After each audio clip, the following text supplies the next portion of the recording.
Lots of options. As usual, the answer to everything is more credit cards to get these benefits, to get these free night certificates, and much more. And were these hotels more impromptu stays? Or when you booked the flights, you also had the hotels booked with the flights beforehand? The DoubleTree by Raleigh-Durham Airport was pre-planned, didn't have any flight issues, no delays or rebookings with that.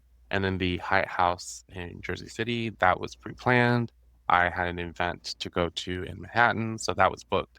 The DoubleTree JFK that I ended up staying for one night was due to a rebooking. There was a weather delay in Dominican Republic. I missed my connecting flight from San Juan, Puerto Rico into White Plains, New York. Originally, I was booked at the Hyatt House, White Plains, New York, using a Category 1 through 4 certificate, but due to rerouting, I was rebooked to JFK because that was the last flight arriving into the New York metro area, arriving around 2 a.m. Everything was sold out. I would have preferred to have stayed at the Hyatt Regency Resorts World by JFK, but they were sold out. I was able to call the Hyatt Globalist line, told them the situation, and told them that I wasn't flying to White Plains, New York, and I needed to cancel that stay the day of. They were very understanding. They contacted the hotel, canceled it, and then refunded the free night certificate. And then the only viable option I saw that night was to stay at the DoubleTree by JFK Airport using 60,000 points for that stay because the revenue rates were over $500 that night. Sounds good. It'd be interesting to pair this with the ascension to globalist status if you were to need the 60 nights. Having some of these nights during the challenge seems appealing. I qualified for globalist earlier in the year, but I imagine that some people that would be around 45 to 50 nights would really like those Hyatt nights.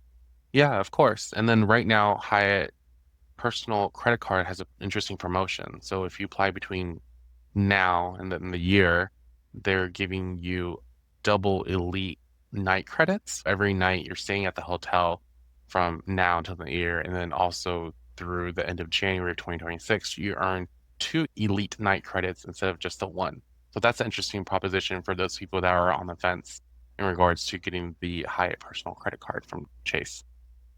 I and probably other listeners have lots of points with Wyndham, as many of us got the Wyndham Business Earner Card years ago to get the Wyndham status matched to Caesars and took advantage of the 8x points earning on the Wyndham card. So perhaps lots of Wyndham hotels near these airports that you would be flying for JetBlue to get some of these points out.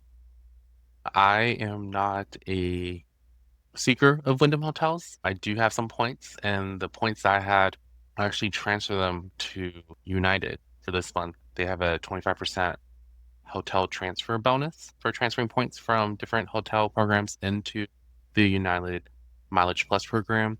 And then right now there's a temporary bonus for double points. So I was able to transfer 16,000 Wyndham points to have it become 6,400 United points miles. And there's going to be a 25% bonus that will be added in January. America still loves math.